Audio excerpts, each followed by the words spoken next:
Let's bring in Scott Bauer, CEO of Prosper Trading Academy, who's looking at the company.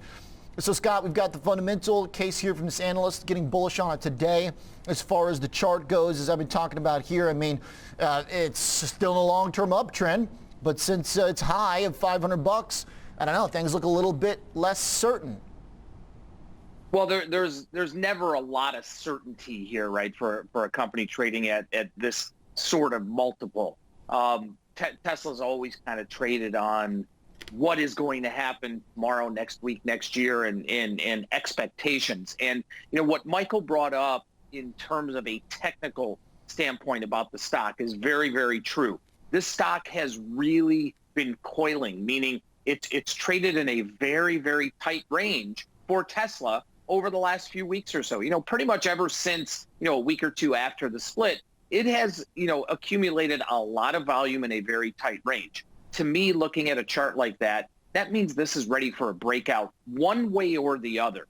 Okay, when we see this stock just kind of coiling like this, I personally think it's going to be to the upside. I think this latest upgrade may be the catalyst to break this out to the upside.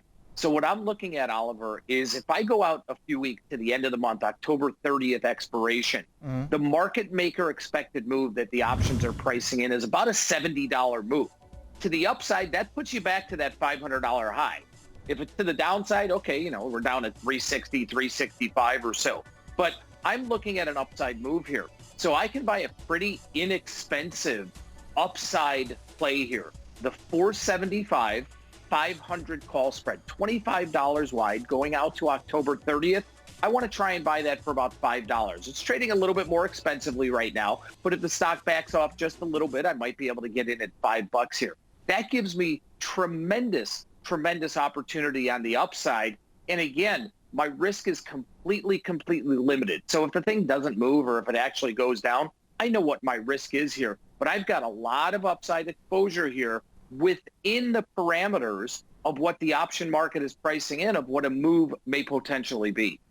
So Scott, is there any risk that with the market pricing in such a big move, that you lose the vol component kind of fades on you? I mean, are you working against time a little bit, or have you pushed your strikes into sort of deep enough within the market maker range that you don't need to hit some massive, you know, pop for this to start making money? Yeah, that's a really good point. Listen, that market maker range, okay, not to get too technical here or mathematical, but that market maker range is calculated with a 67, 68% probability, a one standard deviation probability. So that market maker move of about $70, which puts us to 500, 505 or so, I'm using that to my advantage. And if we get that move to the upside, this thing's going to max out.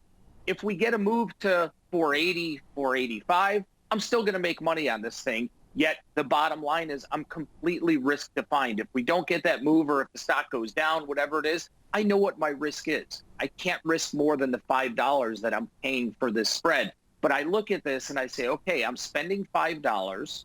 My reward on this could be $20, meaning the spread can go to $25. I can make $20 on this. I love that reward to risk, given what that market maker expected move is. Okay.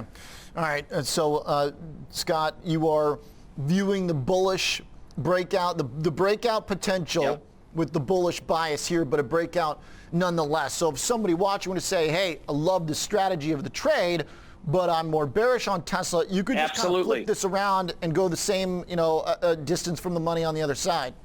You got it. So if someone wanted to do this to the downside using the same logic, using the same math of that market maker expected move here, you might look at a 400, 375 put spread, or maybe a 380, 360 put spread, you know, somewhere like that. But yes, you can use that exact same logic to the downside. Okay, appreciate it, Mr. Bauer. Good stuff. Always like the trade details and the walkthrough. Scott's the CEO of Prosper Trading Academy.